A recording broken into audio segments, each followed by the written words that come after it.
છોટાઉદેપુર જિલ્લા ભારતીય જનતા પાર્ટી યુવા મોરચા દ્વારા કારગિલ વિજયની 25મી વર્ષગાંઠ નિમિત્તે શહીદોની યાદમાં કારગિલ વિજય જનસભાનું આયોજન બોડેલી એપીએમસીના સાંજે 5 કલાકે કરવામાં આવ્યું, જેમાં મુખ્ય વક્તા તરીકે વડોદરા જિલ્લા ભારતીય જનતા પાર્ટીના સંગઠન પ્રભારી રાજેશ પાઠક, છોટાઉદેપુર જિલ્લા ભાજપ પ્રમુખ ઉપેન્દ્ર રાઠવા સહિત મોટી સંખ્યામાં યુવા કાર્યકરો ઉપસ્થિત રહ્યા।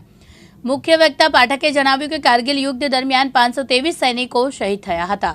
26 જુલાઈ આજે શૌર્ય દિવસ, આજે કારગિલ વિજયને 25 વર્ષ પૂર્ણ થયા છે, ત્યારે પ્રદેશ ભારતીય જનતા પાર્ટી દ્વારા આજના દિવસને વિજય દિન તરીકે ઉજવવાનું નક્કી કર્યું છે અને એના માટે છોટાઉદેપુર જિલ્લાના સૌ આગેવાનો, ભારતીય જનતા પાર્ટીના અને યુવા મોરચાના સૌ કાર્યકર્તાઓ સાથે મળીને કારગિલ યુદ્ધમાં આપણા શહીદ થયેલા 527 જેટલા જવાનોને યાદ કરવા અને 1363 જેટલા આપણા જવાનો જે કાયમી માટે અપંગ થયા હતા એ સૌને યાદ કરીને એમને શ્રદ્ધાસુમન અર્પણ કરીને એમની શહાદતને યાદ કરવાનો આજનો દિવસ હતો।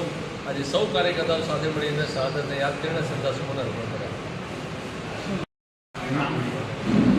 હું રાજેશ પાઠક, વડોદરા જિલ્લા ભારતીય જનતા પાર્ટીનો પ્રમુખ।